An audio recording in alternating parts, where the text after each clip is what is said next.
Your money or your life is the result of 50 years of combined experience of its two authors, 30 years for Dominguez and 20 years for Vicki Robin, in living the principles presented on its pages. It is a 9-step guide to taking control over your finances so you can enjoy your life rather than just make a living. You'll learn how to adjust your attitude toward your money and time, get out of debt, start saving, and ultimately reach financial independence. Joe Dominguez was a successful financial analyst on Wall Street before retiring at the age of 31, never again accepting money for any of his work.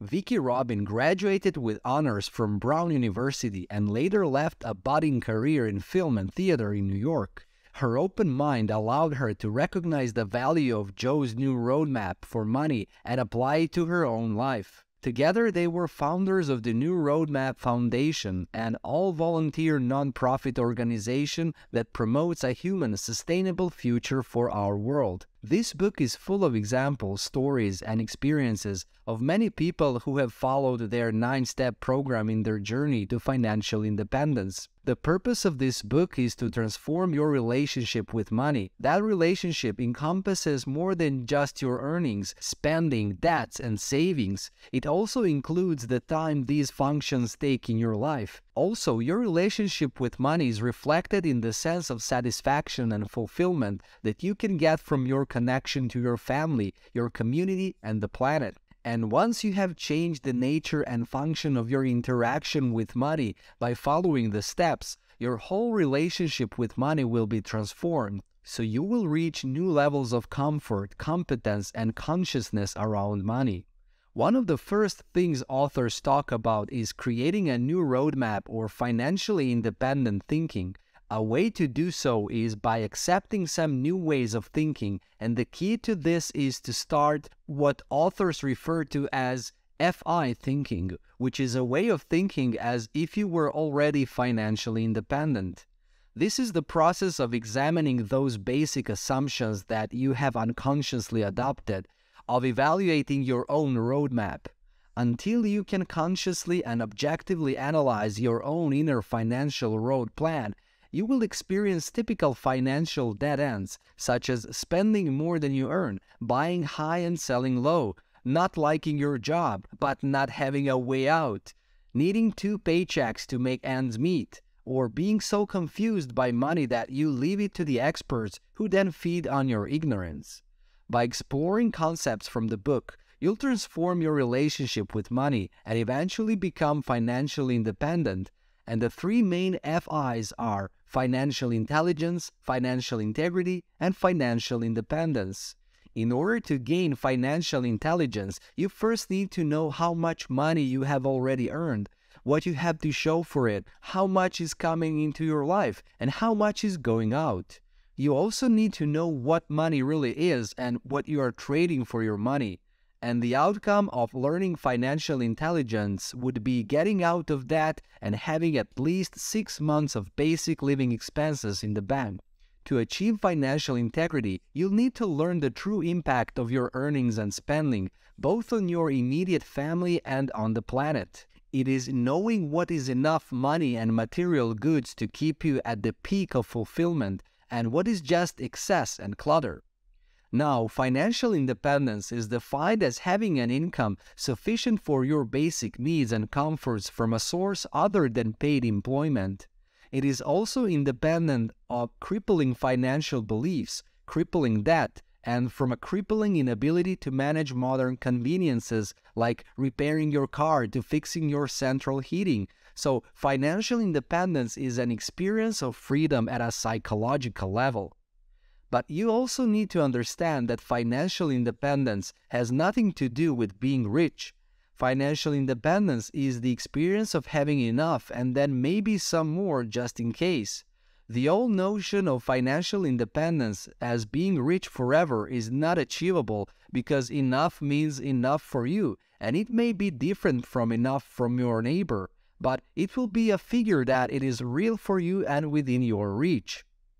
If someone thrust a gun in your ribs and said that sentence, what would you do? Most of us would turn over our wallets, The threat works because most of us value our lives more than we value our money, right? We refer to our salaries as making a living, but where's all the life we supposedly made at work? Unfortunately, for many of us, the truth is we're rather making a dying because we're basically killing ourselves, our health, our relationships, our sense of joy and wonder, and all of that for what? For our jobs? We're literally sacrificing our lives for money, but it's happening so slowly that we barely notice it.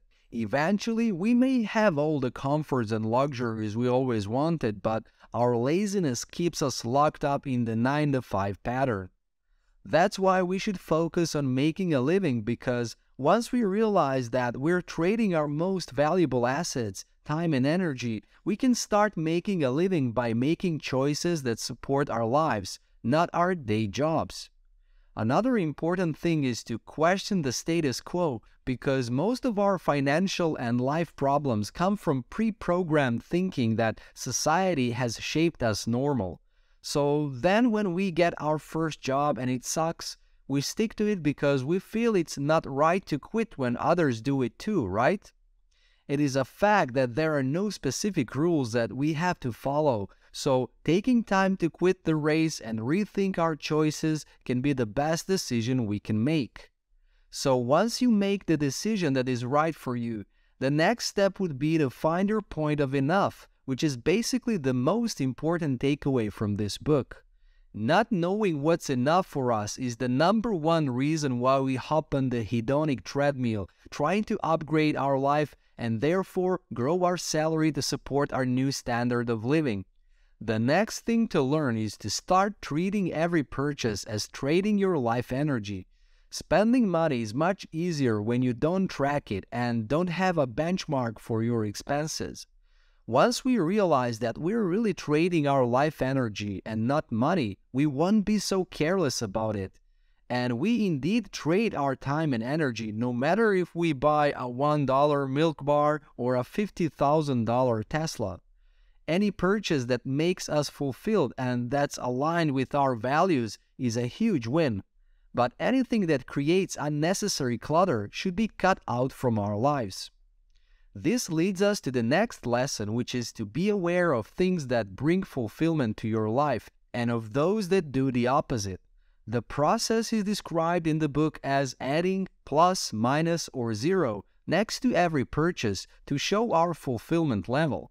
This can reveal hidden buying patterns that we've learned to tolerate throughout the years. It turns out we buy way more unnecessary crap than it may seem without tracking our spendings. When we eliminate every minus from our list, we'll arrive at a point of fulfillment, only buying things that add to our lives. The book also points out the importance of being frugal. People often think that being frugal means you have to penny pinch your way through life and get rid of all the fun stuff. But frugality, in the sense of financial independence that Vicki presents, is far different from that approach. It means that we won't buy anything that's not worth our life energy, so it's about making a decision not to clutter our lives and purchase things that we can add a plus sign next to. Finally, it teaches us that we have to stop seeking validation from external sources, because that's exactly what causes a lot of bad purchases. With things that clutter our lives, it's always that internal battle to rationalize our own spending.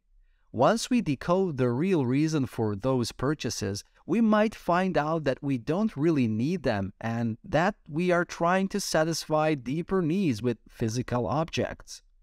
We also learn how to earn income from our investments to achieve financial independence. For many people, the thought of retiring early seems like a privilege reserved for the 1%, but the growing movement called FIRE, or Financial Independence Retire Early, reveals otherwise. Supporters of the FIRE movement have gleaned some simple wisdom. If you invest your savings, your money will eventually start earning enough on its own for you to retire and focus on what you truly care about. The trick is to accrue enough monthly investment income. Unlike the income you receive from your job, Your monthly investment income is the income that you receive from your capital. This involves any income you didn't need to work for. Things like interest, dividends, rental checks, or business profits. So before you start investing, make sure you have enough money in the bank to cover 6 months of expenses. This liquid cash is your emergency fund, as well as the money you'll draw from your monthly spending. Once you have at least 6 months of liquid cash in your bank account,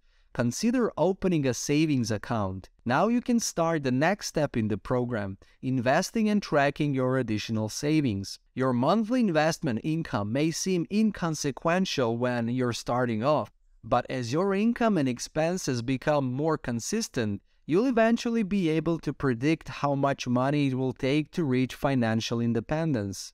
Over time, your invested money will mean that the line begins curving upward. Using a light pencil, you can follow the pattern to identify the point at which your monthly investment income exceeds your monthly expenses. This is called your crossover point.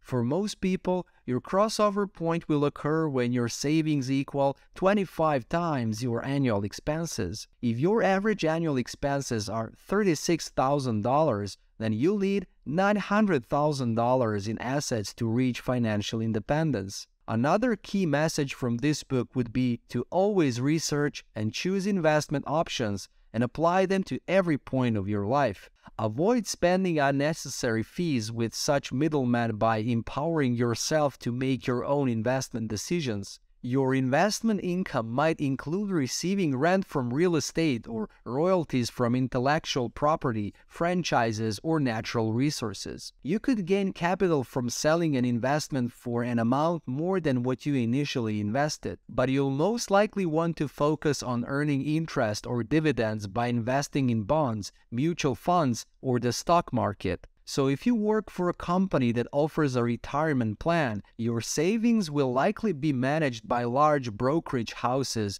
that offer mutual funds or bond funds. Consider taking advantage of this because many companies will match whatever investments you contribute. In any case, it's crucial to learn about all your options before embarking on an investment path. By making smart choices, you'll ensure that your investments are as sustainable as your new attitude toward how you spend your time and money. You'll be living more intentionally even before you reach your financial goals. This brings us to the end of today's video. Make sure to like and subscribe and hit that bell button to get notified whenever there's a new book summary ready for you.